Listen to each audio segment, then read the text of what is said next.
You are listening to the Hiking Radio Network, where we talk the walk with shows by hikers, about hikers, for everybody.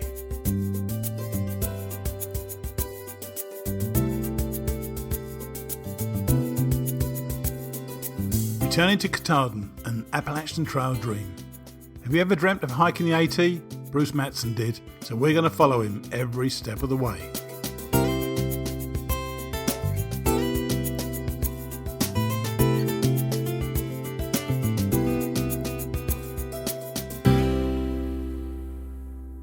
Hi guys, and thanks for popping by again to listen to Bruce and me as we discuss his journey north on the AT in Returning to Katahdin, an Appalachian Trail Dream, sponsored by the folks at Trailtopia Adventure Foods. This week, in week 21 on the trail and episode number 38 of the show, we have a return questioner, Barb Oelschlegel. I think I did that right. Who actually hiked with Bruce for a day or so earlier in the year. Thanks for your question, Barb. Just in case you're wondering, I try to select these questions based upon where Bruce is in his journey and how appropriate they are to be asked at this time.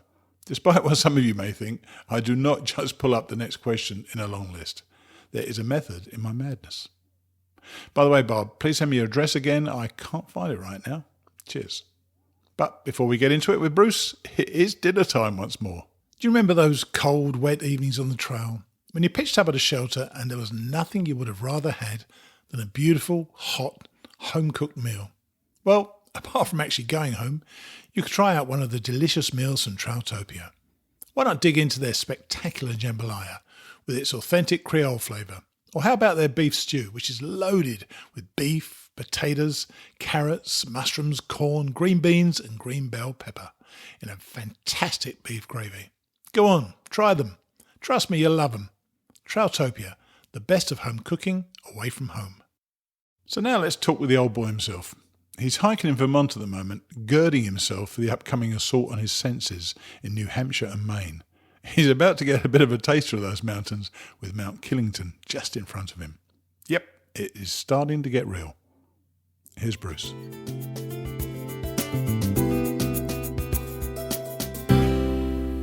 And we're back on with Bruce. Hi Bruce, how are you? Hey, I'm doing good. Good. You sound chipper again. That's always good news. Yeah. We've had some really good days lately, and I am renewed in my enthusiasm. So that's really been a nice aspect of the last few days. I had a great zero in Great Barrington at the Green Mountain Hostel, and that was just a great visit. And we happened to time it so there was some really bad weather, and we just happened to time that we were there for the bad weather. So is that the video you put out? Is that the video you put out? Yeah. It was pouring, wasn't it? Oh, gosh. Yeah, thunder and lightning, and I put it on Facebook. Yeah, it was great. I got a lot of writing done and got caught up on journaling, and it was just a great zero. And then we had the most magnificent weather yesterday and today, and really good hiking in Vermont. So you are still in Vermont then, are you? Yeah, still in Vermont. Tomorrow night I expect to be camping on the top of Killington Mountain, and then the day after that I'll be at the inn at the Long Trail. Yeah, that's a great place. I remember going to the inn at Long Trail feeling really, really down, and it's one of the serendipities, I guess, of the trail, which you hear all the time, I know. I needed something, and what I needed clearly was a hamburger for lunch and beer, and then a hamburger for dinner and beer as well. And that just brightened my spirits. Both of them just made me feel better. So it really did help me, and it was a great place to go. Yeah, I've had a couple of friends up ahead has told me it's kind of a must stop, and absolutely, it works well with resupply. So I'll get a box at the end. Perfect. Now, one of your, I believe she hiked with you for a short time, Barb Oelschlegel? Yes. Okay, well, Barb asked a question. Actually, I thought she was actually asking me what she could supply to you as Trail Magic. She says, thank you for your reply, because I replied to her. She said, I actually want, because I thought she was just asking me what she should bring as Trail Magic. She said, I actually wanted you to consider my questions for the podcast. What items are best to treat a through hiker with if you pick up a section with them? Fruit, salad, a newspaper? And how do you keep track of the days or of the week or the date? So there's two questions there. If you were on the trail, which you are, and somebody says to you, what is it you really want? What would you like them to bring you? Well, that's a great question. I would say, I'm sure everyone's a little different. I have had a craving for sort of chips and a cold drink. I think maybe I like the salt or need the salt. Yes. Yeah. But Barb actually came out and hiked with me for a day, and yeah. she lined up this great lunch for us. But I would say that since we don't get these things that much, I think it would be fairly common for people to say, they love a salad, they love some fruit, as long as that's, portable, preservable wherever they are. But I would say a perfect sort of guest hiker lunch would be to have some, a salad, some nice French bread with it, some fruit, and like homemade chocolate chip cookie. That would be pretty good. Yeah, that would work, wouldn't it? My first thought was a Snickers every time. I don't know what it is. Or an entire jar of peanut butter. That would do for me as well. Yeah, but we have those things pretty regularly on the trail. So something you can't get. Decent bread, I think that was something I missed on the trail, unless I went into town, obviously. Really good Italian bread or something like that. I think I would have loved that. We had a special dinner a couple nights ago, in part for my birthday. Some of my friends on the trail at the Green Mountain Hostel, they have a full kitchen, and it's available for use. And my friends Savage and Poe went out and bought steaks and fettuccine and nice salad works, and even a little surprise birthday cake. And we had this great, sort of home cooked type meal. And Poe's quite a chef, and he made fettuccine Alfredo pretty much from scratch. And that was a kind of a really fun meal, and something we don't get to do very often. That's right. And I did particularly enjoy having a fresh salad. So, and we had some wine too. So nothing wrong with that. Anyway. Yeah. Yes. So, how do you tell the days apart? I Yeah. have a lot of trouble knowing what day it is. I have a lot of trouble knowing what date it is. The benefit of, is my phone has a calendar on it, and I actually have to look at it, from time to time. Yeah, is that strange? Isn't that strange? I find the days do really run together. Yes, I'm sure. Because your days should be all the same, shouldn't they, really, when you're hiking? You're doing the thing, getting up every morning, packing up, eating, walking, eating, walking, eating, walking, eating, sleeping. I mean, that's basically what your day is, isn't it, most of the time? Yep. No, that's right. They are. There's a sameness to them that makes remembering what day it is a little tough sometimes. You mentioned a couple of people who are obviously friends on the trail. Are these people you've been hiking with for some time? Probably the last week. Yeah. Do you think not much more than that? I tend to kind of run in and out of groups for a few days. But there are some people that I've seen in Virginia and continue to see. People I tented with last night, I saw them as early as Virginia. So it comes and goes for me. I don't stay with the same people all the time. Right. I'm just wondering whether you've actually, if you've ever wondered whether you've actually met the people you're going to summit with. Obviously, you want your family to summit, but it wouldn't be cool that somebody you met early on and have gone in and out of your life on this trail, that you actually end up summiting with them as well. Yeah, that would be fun, and it could certainly happen. Certainly, some of the guys I've been with the last couple of days, they have seen them a lot in different places and different times. So we seem to have a pace that is not too dissimilar. Yeah, it's a hiking pace thing, isn't it? You get comfortable hiking around people who hike at about the same pace as you. Now, you're on the countdown now. You must be within about 500 miles, something like that, isn't it? Yeah, I'm at 1675. Virtually 500 miles, yeah.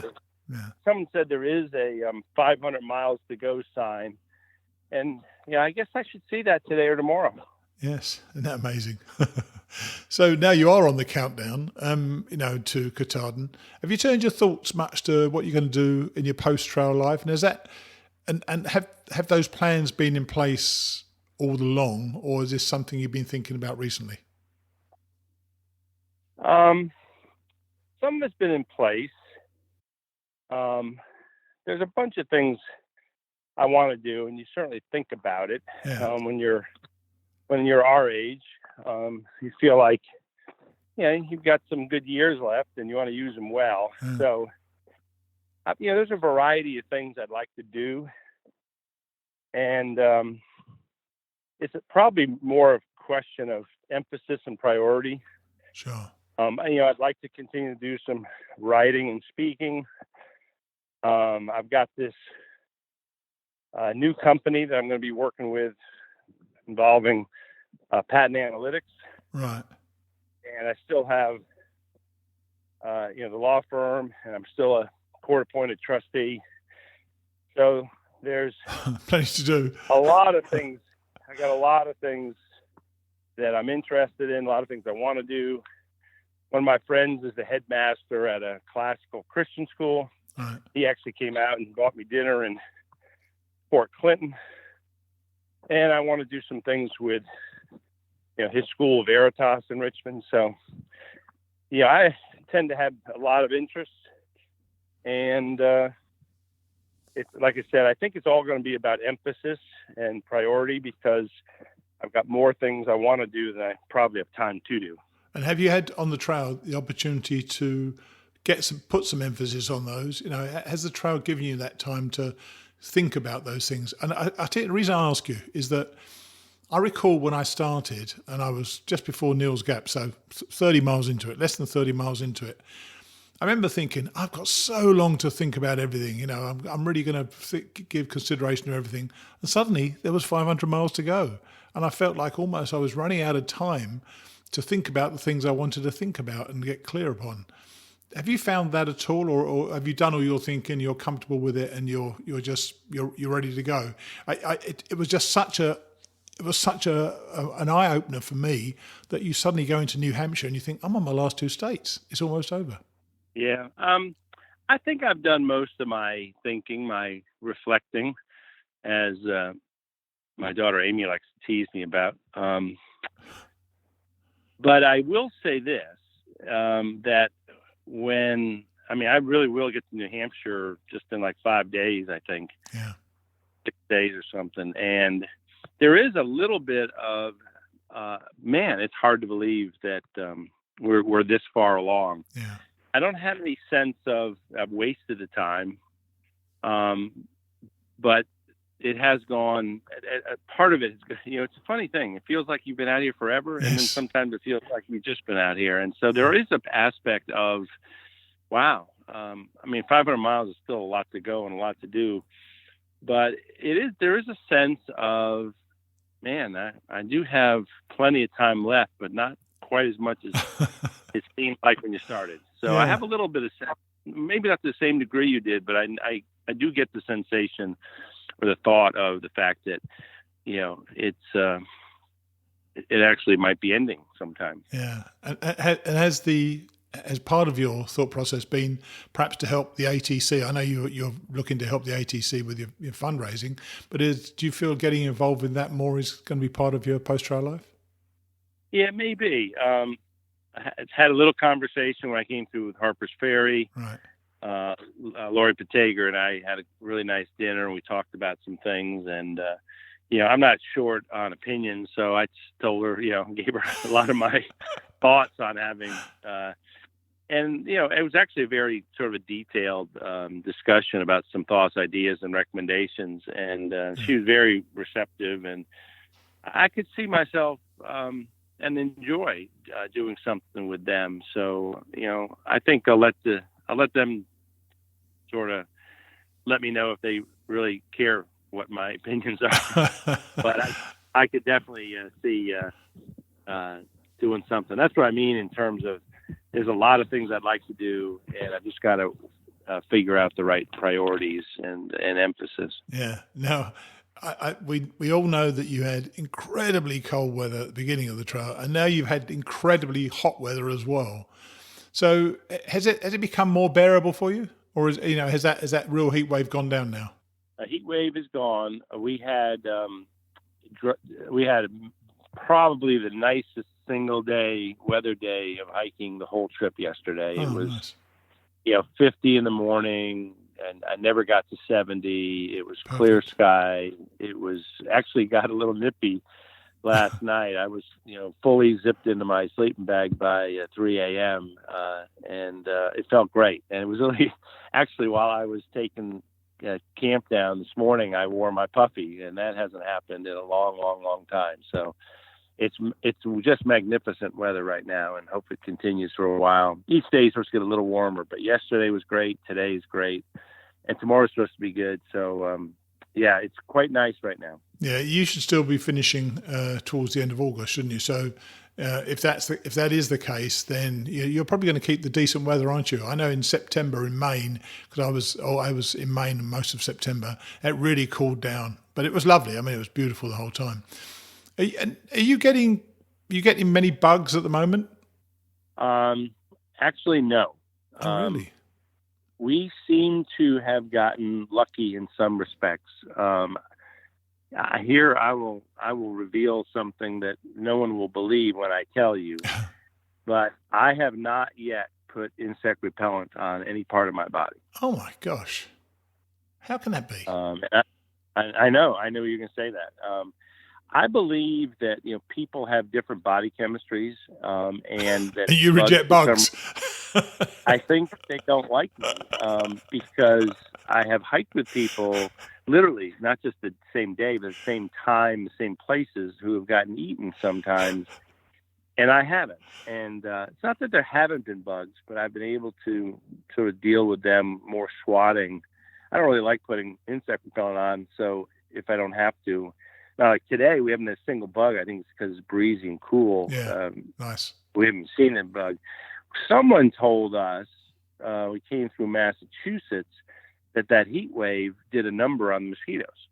Oh, that could make sense, couldn't it? Yeah. Wow. So again, I think 2018. I was talking to someone the other day. I said, what will you think about in terms of this year? In terms of, hey, you were 2018 through hiker. What were the memorable things about that year, and what will people think about? And of course, we talk about the most obvious is the tough winter. Yeah. Another obvious one is the Crawford family. Another one is, of course, I think his name is Harvey Lewis, tried to set a record. I guess he was supposed to finish on my birthday, so I don't know if he set the record or not. I haven't followed up on that. No. But he was doing a fastest known time attempt. And one thing that we might be notable for in 2018, something positive, is that it was an unusually easy bug year. But that's hard to summarize, to generalize, because I have spoken with people who came through Massachusetts and Vermont before me and before the heat wave, and they had an awful time with bugs. So I may have just gotten this unbelievably lucky streak of weather and conditions that have kept the bugs down. Yeah, it's funny actually you say that, because I think the reason everybody has a different hike and everybody's perception is different is the difference in time you go through certain places. We've said before about going somewhere through some magnificent scenery and it's socked in with fog. Well, that's not magnificent for you. And it's the same with bugs. If you go through a place and it's full of bugs, you're going to hate it there, but you can go through the same place 5 days later or 10 days later or 5 days earlier, and there are no bugs there. So everybody's hike is so unique, isn't it? It really is true. Absolutely. And what about the friends? Have you learned about their experiences on the trail so far? How have they enjoyed it? Because if you've got this far, you're pretty much into it, aren't you? Oh yeah. Yeah, I would say that the most common theme has been, surviving the winter. Yes. And the other thing in terms of my good fortune is a lot of people remember the 5 straight days of heavy rain in Virginia. Well, of course, it was primarily in the mid-Atlantic, but my friends were in Virginia. And they just said, that they hated the Shenandoah, or they hated the northern part of Virginia because they had 5 days of rain. Right. And I happened at Brooks' graduation that week, and you're a lucky devil, I tell you. You said it a few times. You're lucky. You really have been lucky with some of this. Yeah, I know you had they had a terrible week on the trail, then, didn't they? Oh, that's one of the 2 or 3 things they remember most about 2018 right now is the winter and the week of rain in Virginia. Wow, that is amazing. So, well, look, I'm off to the outdoor retailer summer show next week, and I know you've been there. You went there last year. Give us some tips of what that event is like, because I want to know who to interview. Yeah, so if you're, every industry has their big show. You hear about the electronics show out in Vegas. And I've been to the golf show in Orlando, and so if you're interested in the outdoors, you're just a kid in a candy shop walking around a very large convention center with booth after booth after booth of the newest gadgets, new tents, new sleeping bags, new stoves, new canoes, it's wide range, knives, anything you can think about related to camping and hiking and backpacking, watercraft. And of course, I think one of the most fun things to do is to go to the kind of, I call it the cheap seats. It's relatively expensive for these vendors to come. A lot of them have booths that are quite large, like as big as a half of a basketball court. But I love to go to the back rooms where they have these small booths that are out of the way, that are the least expensive, because these are all the entrepreneurs who've got new ideas, trying to break into the industry, et cetera. Yeah.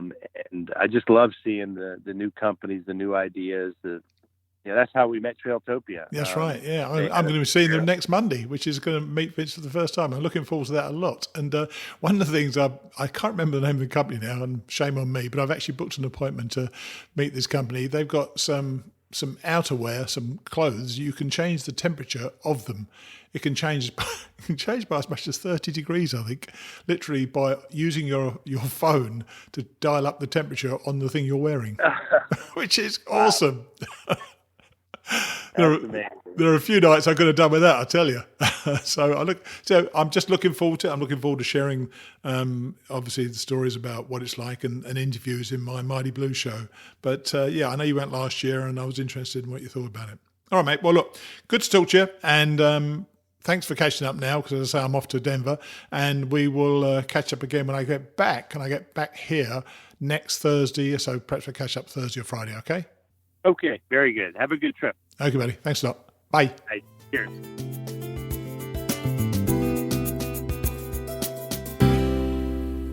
It's funny, I'm sure that what we would like out of trail magic changes as we make our way along the path. Somebody to turn up with your order for your exact requirement at that time would be like a vision. Typically, Bruce went for a far more sophisticated choice than I would have done. It was all about the salad, French bread, chocolate, and maybe a glass of wine. I'm more of a Snickers and peanut butter kind of guy. I tell you though, both would have been very welcome at any point on the trail. And wasn't that cool that his trail family, even though he'd known them for just a short time, got him a birthday treat? I know we talk about this quite a bit, but the relationships that form out in the woods are immediate and intense. I wonder if it's because we have less to distract us that we allow ourselves the time and the focus to give those relationships the chance that they need to develop. He hasn't bought any bug spray yet. I gave myself a liberal dousing with it every single day. I do not know how he does it. Maybe he does have a built-in bug repellent. When we speak next time, he should be in New Hampshire, and as you're going to hear, this is when that 17 or 1800 miles of preparation gets truly tested. I cannot wait for it. I'm almost excited for him as he is. Bruce and I will see you next week.